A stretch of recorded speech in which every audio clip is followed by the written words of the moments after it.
bakunzi ba Muse TV turasubiye kuramutsa uno musi tuza kuyaga ku nkundo z'abakiri bato guhemukirwa n'ingaruka yavyo mu rugo nkuko mubizi abakiri bato birashika bakaja mu nkundo hataragera bakaronka ibikomere bakabazwa mu nkundo zabo rero iyo bishitse bakubaka urugo biragira ingaruka kuwo bubakanye ariko kandi biragira n'ingaruka ku bana babo cyangwa uruvyaro rwabo uno musi rero turi kumwe na evangeliste Alice MANISHA niwe tuza kuganira atubwire we nk'umuvyeyi ariko kandi nk'umuvuga butumwa asanzwe yigisha na cyane yibanda ku ijambo ry'Imana ku byanditswe vyera biri mu Bibiliya atuganira rero kuvyerekeye uko abona n'inyishu z'abano bana bakiri bato kugira ngo umuryango urugo rwejo ruzobe urugo ugwiza.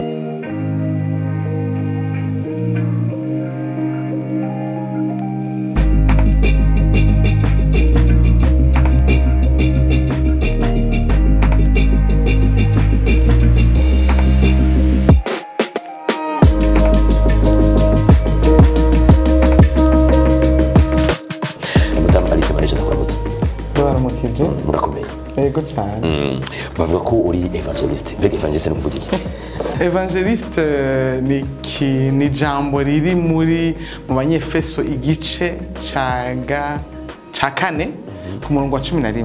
Haravuga ngo ndasoma gifaza mwe ndabisubiramwo ngo c'est lui qui a donné les uns comme apôtres, les autres comme prophètes, les autres comme évangélistes, les autres comme bergers et enseignants. Nuvuga ngo niwe yatanze bamwe abagira ni Imana kwa ibagira intumwa bote abandi ibagira abavugishwa les prophètes abandi bagira aba evangeliste bavuga butumwa abandi bagira bungere abandi bagira abigisha.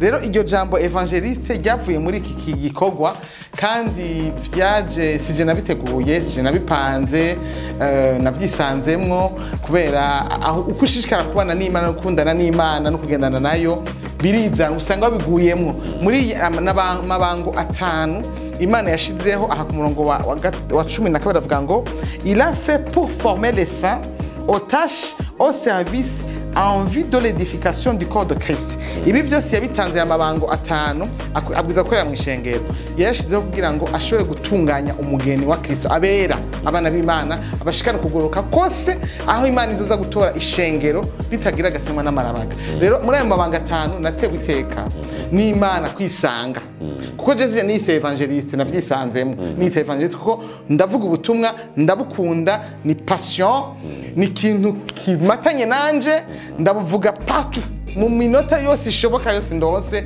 ndabivuga ni navyo nza kuvuga mu kanya. Je tuzubugara cyane kuri kuyego cyacu twahise muri umunsi inkundo z'abakiri bato mubibona gute kera uno munsi muri kino gihe ngo bireze kera byari bihari uno munsi muri kibiko biraza kuvuduka. Urakoze cyane gose kubimbwibanza kuko na kera byari kuko umuntu uko ameze igihe umuntu yacumura mu itongo rya Edeni icyaha cyamatanye nawe kiri muri ADN aha mu maraso yawe nakana gato kavukana navyo mugabo iyo umuntu agiriwe amahigwe ari naco gituma namwe ndasemerera mbwira abantu ni mukizwe ni mwakiri umwami Yesu iyo wakiriye Kristo mu bugingo bwawe ahindura novuga gute ahindura aza mu butima wawe ko umuntu agizwe n'umubiri tubona muri uyu mubiri ubona je kuri jewe harimwo impemu hakabamwo n'umushaha muri uyu mushaha rero no mu mubiri niho hapakiye ivyo vyaha byose nizo ngesombi iyo rero umuntu yakira umwami Kristo mu bugingo bwiwe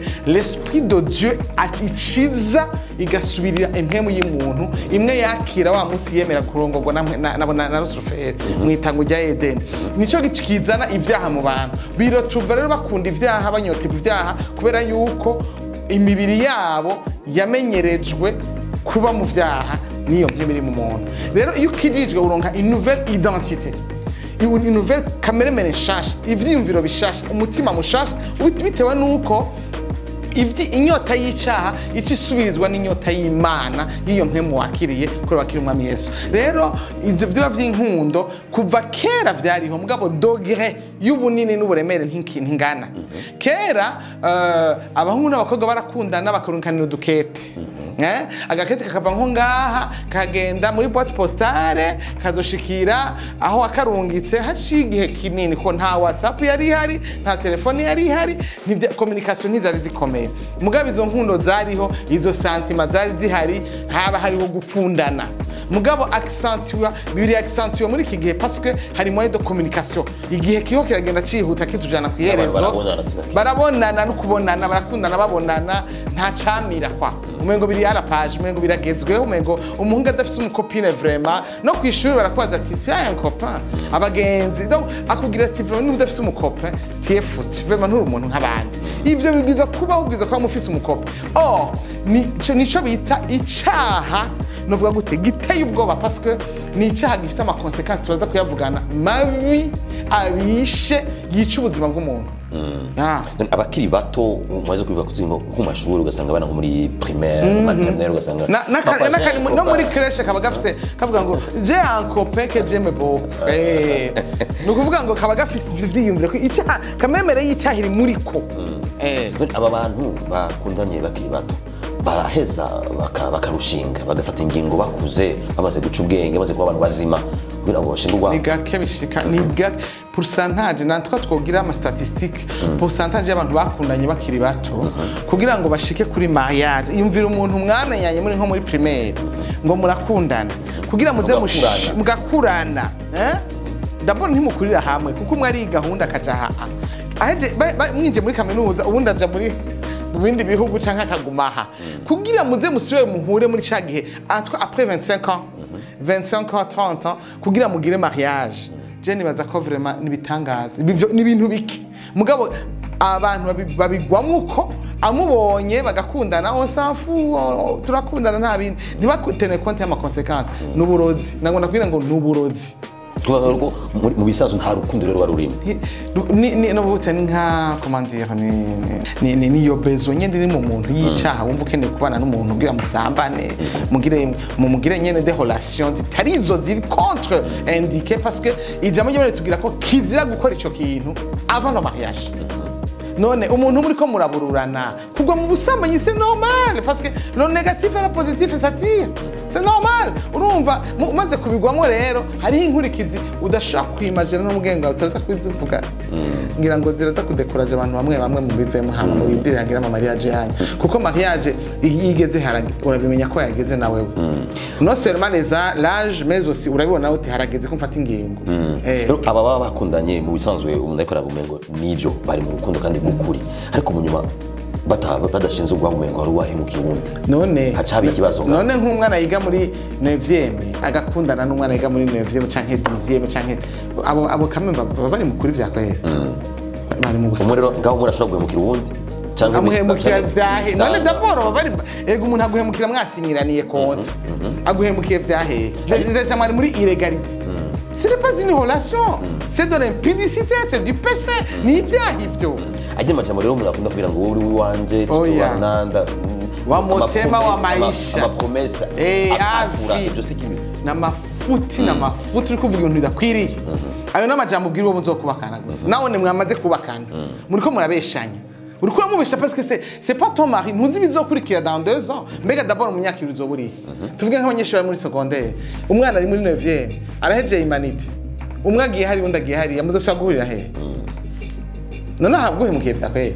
hari abantu bavuga ngo ico watuye bien sûr que c'est un impact ijambo ryose uvuze ijambo bibiri vuga ngo ubushobozi bw'urupfu n'ubugingo buri ku muntu urumva wamubwiye ngo ndagukunda avi boya ubuzima bwanje bwose je t'adore d'abord ubukwadora n'Imana wenyene gusa ayo maje muri kuratura n'amajeste mugirana bakambikana impeta bakambikana ibintu bijye byose birakuriya ugasanga nk'umuntu apfuye ari umuseribateri kubera yuko yambitswe alliance n'umuntu yambitse bage yambikaswe bage n'umuntu kuko mu buryo spirituel urambitse bage iyo umugabo aje kukurondera asanga uri Maria mu mutwe babone ngo uri Maria satana ashahagara aho hana kakaba bloka rero ntibazi ubushobozi burimo uburozi buri muri izo relation c'est vraiment diabolique kandi kibabaje n'abantu mu nzu y'Imana barabigira ivyo ugasanga bafite abakopa akumva biri normal ko umwana w'imyaka 40 akwije 20 ans je dois avoir un copain je suis à l'université est-ce que mon copain muzogira mariage wewe il y a un temps pour tout hari igihe ubona ko ugeze kubaka n'igihe bitaba haragera rindira wihangana usenga Imana ikwereka uwo muzokubaka ndaboje imbere y'Imana usenge ni ryari aba bakiri bato borindira kugira ngo bashike ku d'abord heza amashuri avant les études kirazira kuja muri relation interdistrictement David ko ariko arandaba kandi bashavuye si je m'en fous je dois vous dire la vérité relation yose uri kuragira uri mu ishuri uri muri impudicité ni icaha kandi wafuzoja mu muriro uravyumva uhejeje amashuri yawe nuko urahejeje kaminuza yawe ugeze mu bigero uratanguye akazi tangura wiyumve d'abord ntutangura kwiyumvira vya mariage maze kugera mu kazi tangura ubisengera uje imbere y'Imana uyibwire mu mugeni ubisengera kandi hakiri kare mubo dukwira muwandemeye ko mwibuke ko ce que tu dois savoir igituma biri interdit yuko ugira relation avant le mariage biri muri Bibiliya imbere yuko muri Genèse 2 Imana yazanye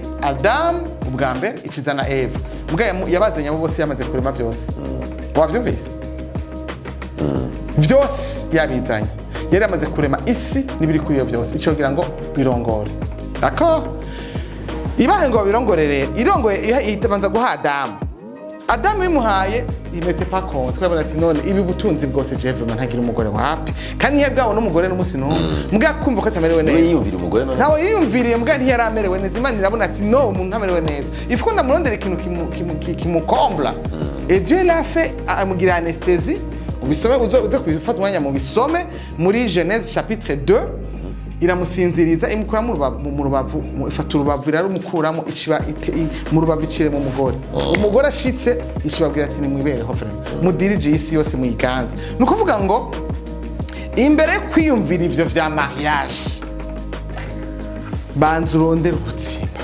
banza murondera ingene muzoba madame et monsieur rondera ubuzima imbere kubisengera bisengera pendant imbere kuba monsieur ahubwo imbere kuba monsieur banza urondere ibitoto mu muryango wawe banza urondere uzoshira umugore kuko Imana ntishaka kuzana kukwemera ntibinezerererwa kuko Imana yaduhaye Imana iri trop gentil Imana yaduhaye pouvoir de décider kuko yavuze Bibiliya ivuga muri psaume ngo yatugize utumana nous sommes des dieux, des petits dieux, des dieux.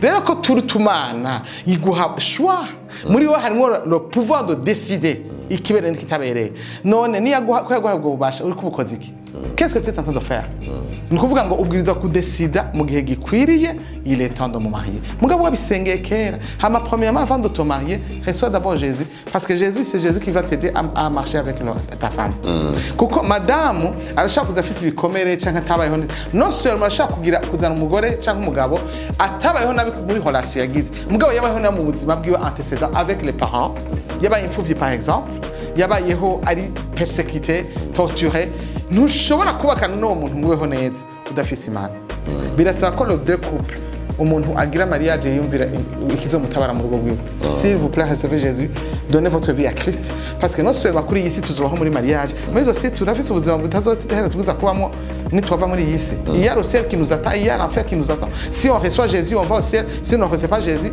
on va à l'enfer nous voyons ngo non seulement muri kurategura Kazoza kawe mwisi mais aussi tegura nakibihe bitazoshira uno musi rero dufatiye kuri aba bakundana bakiri bato ugasanga mu nyuma barahimuke canke naba guhemuke nta konti bihanye birahera yaragendanye na n'umwe bari batatu bane batanu hageze rero kwagira mu bigero ibyo muje kutubwira arubatse nta ngaruka bigira mu muryango kuri we n'ubakanye canke ku ruvyaro rwabo vyereka ko haba kuko deja kenshi amahorasyo bagira baraja muri rapport sexuel avant yuko baba mais bien sûr ni naco kibi kurumva uri expose le fait yuko agiye muri relation uri expose de tomber dans le péché si tu tombes dans le péché qu'est-ce qui se passe icaha gifise conséquences Bibiliya itubwira ko icaha gifise conséquences uri maudit jusqu'à la 4e génération non seulement uri maudit mais aussi tes enfants jusqu'à la 4e génération naco niko yawe okay bari modi niko biri bivuga kiretse ukijijwe ukakira Yesu ugahagarika umuvumo hamugakorerwa deliverance y'ivyahenze de ukoze ukijijwe ufise le pouvoir et la grâce yugukiza wewe jusqu'à la 1000e génération urumva iyo différence umuvumo Imana yaravyareje ugatirikana bavume gusha kuri 4e génération umuhezagiro jusqu'à la même génération mugabo ukijijwe ivyo byose ni donc c'est pas la meilleure génération abatari nk'abakristo batarakira Yesu canke Yesu abo onye bataramwakira abo nk'abayisilamu n'abandi ntibarimo gutega tout le monde Dieu a sauvé tout le monde Jésus est mort pour tout le monde Yesu ntiyapfiriye amadini ntiyapfiriye abakristo yapfiriye abantu bose bari mw'isi toute l'humanité confondue toutes les religions confondues, tout le monde, les bouddhistes, même les satanistes, même les fous, même les tueurs en série, abicanyi bose yarabapfiriye. Nico gituma umusaraba ukuntu upanze uzura umusaraba mezo. Yesu arindiriye abantu bose kugira ngo abakire mu bwami bwiwe. Amen. Rero il est là pour tout le monde, que tout le monde le reçoive. Uraza kumpa kanya imbere yuko duhagarira ikiganiro ndabaho kanya bakira umwami Yesu. Kugira havuga ngo nababwiye ibintu bidashobotse. Ndabasengere bakira umwami Yesu. Tubwira hatusha kumenya izo ngaruka zotuma ababubakanye baraciye mu bibazo nizi kugira ngo tumenye ko nakubwiye conséquences. Chaque péché a des conséquences. Nimba je te donne juste un exemple. Uze witegereze mu miryango y'abantu bahukana. Si icambere no kwahukana icambere no kwahukana ariko kandi ni kibi kiraba kandi kibaye papa we yarahukanye hari amashansi yo kuna mama wawe nawe n'umwana wawe zo kwahukana wavyumvise mama we yaratwaye ishusha ro chance zuko mu muryango abakobwa batwarinda ibi byaha vyose ukora nakubwiye ko ni jusqu'à la 4e génération conséquence ya mbere ya relation contre le mariage, c'est-à-dire avant le mariage, il y a copinage ya mariage avant le mariage. Utagiri ubuntu ngo wihane. Icambere ushitse mu rugo. Waramaze guhonja undi mugabo. Waramaze guhonja undi mugore. Ce n'est pas la même chose. Urumva waragize na relation n'undi mukobwa. Ubwo muri kuramukompara. Ingene bimeze. Mu gitandura mukompara. Uramukompara no mu vyiyumviro no mu nyifato. Uramukompara muri langage. Uramukompara muri keya. Uramukompara mu tuntu twose. Uri kuramukompara. Mais c'était pas uyo. Urumva c'était une photocopie wagiye gufata hari. Urumva biguma biriko biraza gushitangura ko ayi c'était mbona namuvuga utabizi. Nkindi kumwe na ntuze vraiment. Ntivyari meze gutya. Urumva waramaze gusuya âme. Ton corps est souillé. Ton âme est souillée. Urisuye ku buryo utari pur. Umuwo muri kumwe arabisanta. Kandi ariko arabisanta bizana imivurungano. Bizanye imivurungano. Divorce ni assuré. Nukuvuga ngo aya ma divorce meshe ariko araba muri iki gihe ama conséquences y'ivyaha vyakozwe n'abana ava. Et les gens ne comprennent pas. Uri kurababwira aba jeune ngo nimuhagarike copinage yumvura umwasi wiwe. Kandi nushaka kwimubwira adafite indi kameremere y'Imana ngo akize udakijijwe biragoye n'abakijijwe birabagora guheba. Yumva umenga umukobwa aja mu ishengere anuranura abakobwa amaso ariko arazunguruka araba abakobwa beza n'abahungu beza agenda kubisukamo. Donc le péché ifatanye n'umuntu birasaba ko ushikama no se murakizwa mais aussi tu es consacré à Dieu. Uriyegura urita ku Mana urayiheyegurira ukavuga uti Mana ni wowe gusa bazova shake bantwenge ko ubunye muri iki gihe ukijijwe cyane bagutuva nk'ikirofu ntukwije copinage avant le mariage c'est diabolique c'est satanique hagarika ivyo bintu ni ivyaha bizobajana mu mahunero kandi bizotuma tarugo mubaka urumva ro barubatse baragize divorce barahukanye n'uruvyaro rwabo urashobora gushikira mais bien sûr nakubwiye ko jusqu'à la 4e génération wahukanye d'abord kwahukana ni interdit bantu muri ko muranyumviriza mwese Dieu hait le divorce. Biri muri Malachi 3. Aranka divorce, ara détesta divorce. Nuvuga ngo wahukanye uri contre la volonté de Dieu. Kiretse umugabo wawe umufashe ariko arasambana cyangwa umugore wamufashe ariko arasambana. Naho bibaye uko ntuzofurongowe, Maria ntuzosogera mariage, uzoga umuko havi. Niko bibiri ivuga. Nuvuga ngo iyo muri ko muragira mama nkanje rero, mumenye ko muri ko mwinjira ahantu irreversiblement. Ariko abo bavuga ko iyo bishitse bagahora ari ibibazo mu rugo kubera iki bogwa bitamuriro kandi babona ko uyo ari umuriro barimo bakawuvamo bifuza kuva muri ivyo bajahe ubuzima buwe benshi bavuga ngo hari ubundi buzima Imana ishobora kuba yaduhaye aha twariyenze reka nsome bibiri nsome ijambo ry'Imana Ephésiens chapitre 1 ngenda kubwira nico gituma abantu babwiza gukiza kandi mudakije n'ukuri n'ingorane kabisa reka ndabikubwira. Ephésiens chapitre 1 kuva kuri verset ya 4 haravuga ngo en lui Dieu nous a choisis avant la création du monde pour que nous soyons saints et sans défaut devant lui dans son amour. Il nous a prédestinés à être ses enfants adoptifs par Jésus-Christ. C'est ce qu'il a voulu dans sa bienveillance. Imana igihere mu muntu yamuremye mu rukundo rwinshi cyane. Imuremye mukunda. Mu nyuma iramudese arabadese. Baja kugucumura barakoze ko rikosa baja kwa shetani arabahenda. Mu nyuma zana Yesu. Yesu kugira ashe gutabara abari barazimiye bagaruke. Il nous a prédestinés. Igihe wewe Patrick uvuka we ntiwavutse ku bugombe bwa mama wawe na papa wawe. Dieu avait voulu que tu puisses naître. Umaze gukura ukagira ubwenge, passe à son créateur.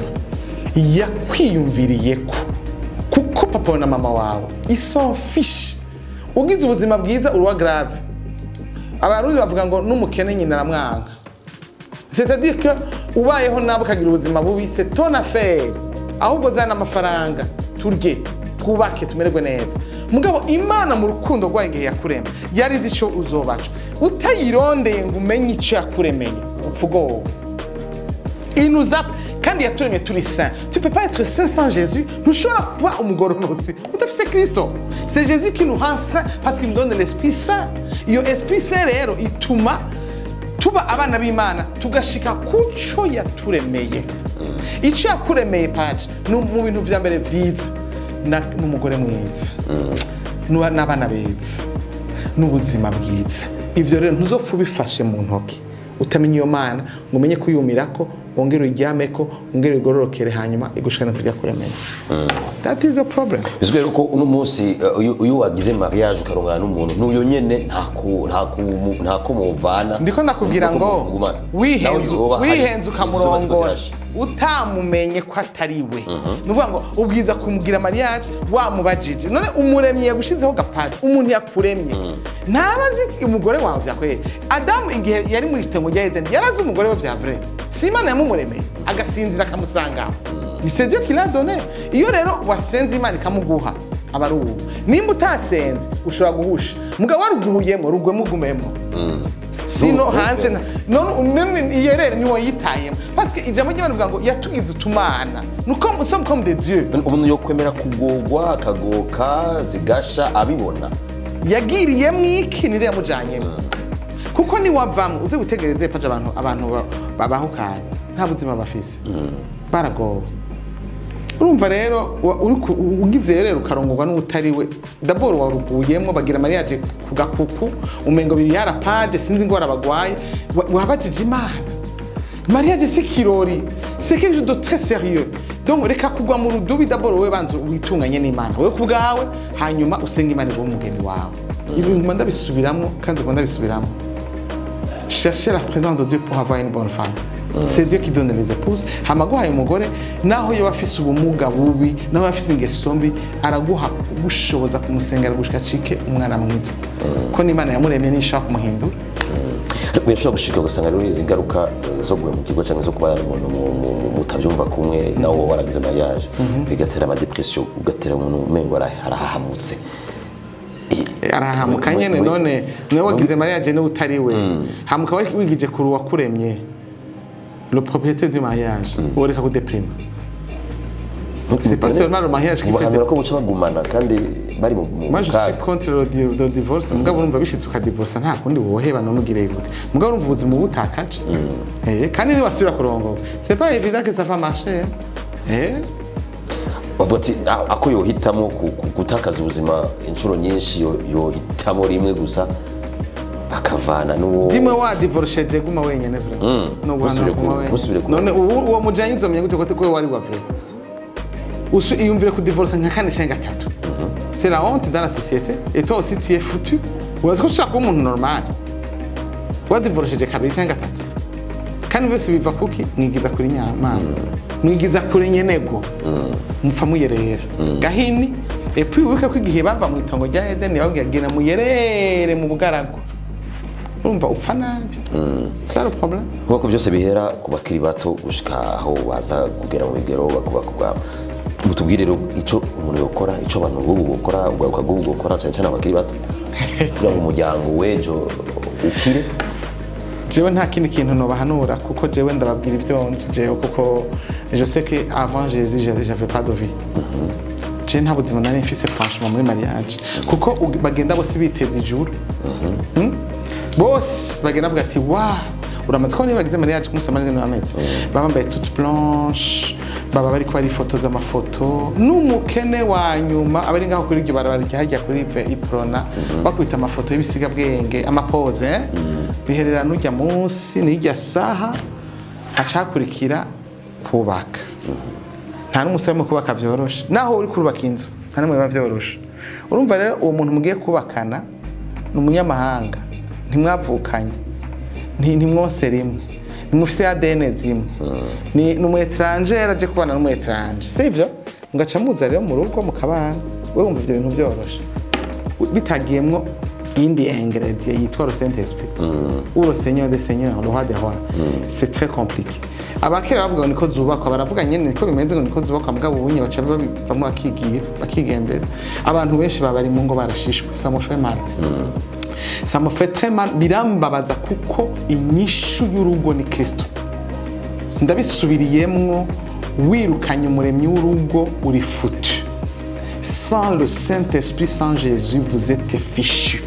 Maria tuzoiba mugowe widoga umugabo wanje yagiye mu kabare umugabo wanje yarantaye ipare ko afise n'umuhabara ipare ni histoire wirguragira lamentation du matin jusqu'au soir ça ne fait rien ça ne change rien uyo mugabo ntahindurwa n'ico gitsure cawe ahubwo acavuga ati jewe sintaha parce que ntashe gishikira kubitutsi vume singenda bijyama urumva rero usanga ubana n'abantu hama iyindi ngorane icibaho nturayimbaza ndazi ko ari kuyimbaza conséquences sur les enfants. Ubu dufise abana banywa umugi gusa kubera iki bana banywa umugi parce que nta buzima bawe namuhira bari déçu umwana arataha kwishura agasanga papa si hari mama si hari agasanga niyo baje ni induru umwana nagona kugira ngo nta supporta kubona papa na mama bashwanye ibindi byose yo vyihanganira muga kubona mama na papa ariko barashwana yofuma yiyahura rero kubera yuko bataha muhira bagasanga nta buzima buhari baca bicomokerana none wumva uwo mwana yabayeho gutyo azogira marriage ngiyi papa tasha normal mu kunima na yaremye imiryango umuntu wese karanyumviriza antego gutwi ndazi ko mutankunda ejo m'enfou Imana yaremye umuryango ngo papa aze muhira ave kukaza hitane mama baze muhira bashitse muhira bafata kantu banywa kayi umugabo yambara ikabutura yicare muri salo we na madame umwe akoreshe devoir umwana undi akoreshe devoir umwana bicare barera abana basangire vyose hama umukozi ahishe bafungure basangire basenge bajyame niko Imana yaremye umuryango c'est ça la volonté de Dieu mugabo uyu munsi muri iki gihugu umugabo ava ku kazi agahitana umugenzi bakaja mu kabari n'utagira imodoka arafaje ku kontenere kunywa icupa uravyumva madame kubera gushishwa yamataha muhira nawe acahitana umugenzi bakaja kwibare nabo bakaja mu kabari nabo canka karabinda akora mukuvuga none abanje nabavyaje nyene je m'en fous umwana agacishika muhira abo bose conséquences zingo zubatse nabi nabana bapfa nabi kandi bashaje kwirigara kandi bagiye kwirigara uzokoresha amafaranga menshi ya desintoxication y'urumogi uzokoresha amafaranga menshi gushoka mu rodresse kuko iyo umwana abagoye muca mwumvikana cette femme si muca mwumvikana mugabo byapfuye kwera ko irresponsabilité y'abavyeyi ba papa muri ko muranyumva ndabinginze muhagarike akabari barundi ndazi ko munyanka je m'en fous hagarika kuja mu kabare hagarika kuja mu kabare taha muhira muri abantu umwana aragukeneye kuva kiri muto ari muri maternelle umwana aragukeneye kuva kiri muri crèche arakeneye kubona papa na mama bari muhira arakeneye kubona la chaleur du foyer de la maison arakeneye kubona muhira urugo arakeneye kubona ndakwinginze muntu uri kuranyumviriza ugomba unyanke cyangwa nkunde niko Imana yiteguye utabikoze bizuzana ingaruka mbi mu muryango wawe mu bana bawe no mu muziko no muzukuruza bawe Imana ibafashe. Cyenda bashimire kubona naco mbona no kongera ko byose babivuze kandi bivuze impanuro nziza ni umuryango papa na mama hagacira imiryango bamuhira abavyeyi raba bana banyu bamungo hejuru y'ivyo vyose nimba utabishobora kumva wohe bakabari kuko nango naguye ko mu Burundi bazwa societe ya mbere kiretse no muri Congo c'est le bondero Congo bakija mu kabari sino ma societe yose yo mwisi nta numwe kija mu kabari kuvuga kazi ukaja mu kabari nta numwe abigira ni mu Burundi honyene ndasenga Imana ngo bafume bwugara aba businessmen bakora ububare bafume bagira ama restaurant meza cyane ko shagira de bon restaurant zirimo ama café monsieur et madame bagasohoka n'abana muri weekend canke le soir même nka vendredi bagasohoka mugabo bakereka kwa mu bubare kwikontwari kwicara kwikontwari umwana watagira umwigisha nicaye kwigereka ryo anywa urumogi c'est pas normal ni folie diabolique satanique mwasi yamije muri iki gihugu cacu kandi birababaje gusozera impanuro nk'amasegonda make impanuro utanga ku bana bari mu nkundo ku bavyeyi bafise abana n'umunsi baciye muri izo nkundo kugira ngo bakize abuzukura buzukuza bakize generation y'igihugu cacu igiye kuza vuba ikintu cyonyine no kubwira nagusabye kaza karakanya ngo abantu bakire umwami Yesu solution ndiko ndakubwira inyishu yakijije urugo rwanje ntararonka Kristo mu rugo rwanje nta mahoro twadufise nta munezero y avait pas de vie il y avait pas de joie twari mu magogwa twari mu mishwano twari muri galère ndimwe nakirijwe kare ku myaka 5 ya mariage nankijijwe iyo ntagiriga ubuntu ngo nkize ico gihe sinari kuvyara abana bazima nande simba nkiriho ariko rero ico Imana yampereye ubuntu ndagitangira ubuntu ndakwinginze muntu kuranyumviriza papa mama jeune ntushobora kukurita contre le copinage muri iki gihugu parce que copinage utari muri yo kwishuri baragutwenga madame monsieur ntushobora kurita kutaja mu kabari k'abarundi baragutwenga baragucokora madame ntushobora kurita kuba kuba umugore wo mu nzu udafise ikigufasha c'est le Saint-Esprit ndakwinginze ndabinginze mwese Jésus vous attend sur la croix Yesu amaboko y'ibara aracateze gutya arondera abantu bose ngo baze binjire bamuyambire abahagakiza ku buntu unyemerere muri kano kanya ndagufasha wakira umwami Yesu hama ucurondera ishingiro rigufasha ushobore gukurikirana inyigisho z'ukwegushika kwegera Imana hamushe guteramira urugo rwawe uteramire abantu bawe inzu yawe abana bawe umugabo wawe mushobore gukiza iki gihugu generation zizokurikira tuzirage Imana tuzirage agakiza tuzirage generation nziza tuzirage ingo nziza tuzirage duhagarika ama divorce nibi vyago biriko biraba mu ngo kubona umwana wawe yagize mahaya ka divorce nibaza ko ari douleur idashaka guhanagwa mu buzima bw'umuvyeyi rero ndakwinginze ukizwe ukiza umuryango ni wakizwa uzokiza abandi subiramo aya majambo ngo mwami Yesu ndakwakiriye mutima wanje numvise amajambo yawe menshi cyane gose ndagusavye umbabarire unyemerere umparire ibyaha nakoze vyose ubimparire umpe kuba mu buzima bwanje unyinjiremwo unganze impemu ya muntu iri muri jewe uyisubirize mu mpemu yera ndakwiyeguriye wese ndagusabye ngo kuvisa hano umunota nshika umwana wawe unyandike mu gitabo cy'ubugingo umfute mu gitabo c'abapfuye batakuzi nshobore kuzoba ihanga rishasha mvyare abana beza bazoguhesha icubahiro ndagushimiye kunyemereye kuva uyu munsi umfate ukuboko unyereke inzira y'ingene ndabigenza data mu izina rya Yesu Kristo ndakweretse abantu baheje kwakira umwami Yesu muri video ndahezagiye abakozi baje ngaha kundondera bambaza amakuru akomakomeye y'ivyerekeye ingo kandi zitubabaje mwami Mana tu as prédestiné tout le monde nta muntu waremye kugihamana umwe wese arafite destine yiwe ndasengeye abaturi kumwe d'abord ndabashize mu kiganza cyangu bahishurire ibirenze ivyo navuze uhishurire audience iri kirumva iyi video ubaho umugisha ubashoboze mwami Mana kugukizwa gushika ku musaraba mwami Mana ndazinza gukizwa sidini gukizwa nukuronka ubugingo budashira ukaja mu ruhande rw'abana b'Imana ukava mu ruhande rw'abana bashetani ndabahezagiye mu izina rya Yesu Kristo ubacira inzira aya majambo bumvise aje mu mutwe wa n'umugenge bwabo ntadusubire kubarekura ubashire kwicapa ca kirazira kandi wasuke mu mpemu wawe atangwe kubakoreramo ndabisenda vyizeye mu izina rya Yesu Kristo umwami wacu amen amen Imana iguhezagira cyane turayagera ku bijanye n'inkundo z'abakiri bato guhemukirwa n'ingaruka yavyo mu rugo kwimje kuvyumva turakumwe n'umukozi w'Imana evangeliste Alice Manisha mu bisero byinshi yaduhaye n'impanuro kandi akaba anadusengeye tubashimire cyane magana Patrick Paggio Niyonkuru kwa Muse TV.